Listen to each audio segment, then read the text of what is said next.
Today's story is Colonies in Native American Lands. You are going to hear a story about a group of people called Pilgrims. Pilgrims were not always called pilgrims. That is because the word pilgrim means someone who makes a very long journey, far from home. When the story first begins, the Pilgrims had not left home, so they were not pilgrims yet.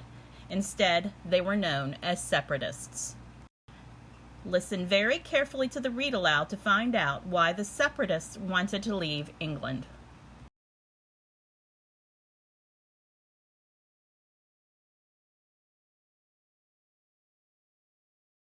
Do you remember which country's king and queen helped Columbus sail across the oceans from Europe? Columbus was one of the first explorers to visit what they called the New World. But after Columbus's voyages, many other countries in Europe began sending their own explorers, hoping to find gold and jewels. Their men sailed westward from France, Portugal, and the Netherlands, and England. For the next 100 years, European explorers and their ships sailed back and forth across the Atlantic Ocean, exploring the continent of North America and updating their maps based on what they had learned.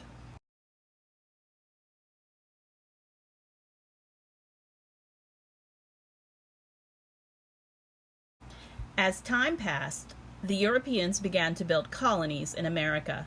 Years before, Columbus tried to start a colony in Hispaniola by claiming that the land he came upon belonged to King Ferdinand and Queen Isabella.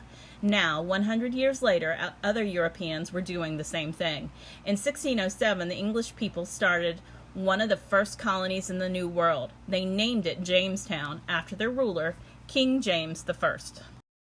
King James was well liked by the English people, but sometimes he used his power badly. As the head of the Church of England, King James declared that everyone in his kingdom must share his religion. They must all attend the Church of England, the King's Church, and pray as the king prayed. The English people had no choice.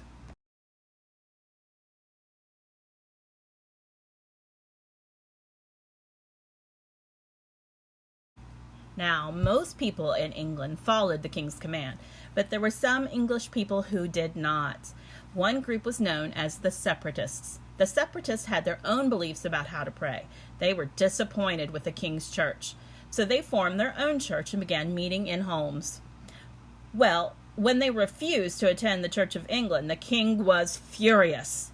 "If you miss Sunday worship services," he told them, "you must pay a fine. And," he warned them, "if you continue to miss church services, I will command my soldiers to arrest you and throw you in jail." You can imagine how upset the separatists became. They lived in fear of being arrested and thrown into jail.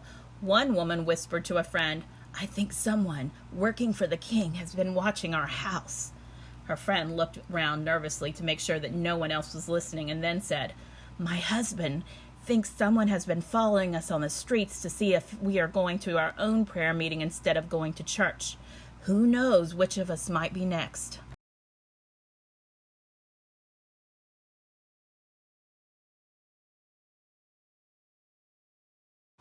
Life became harder and harder for the separatists in England.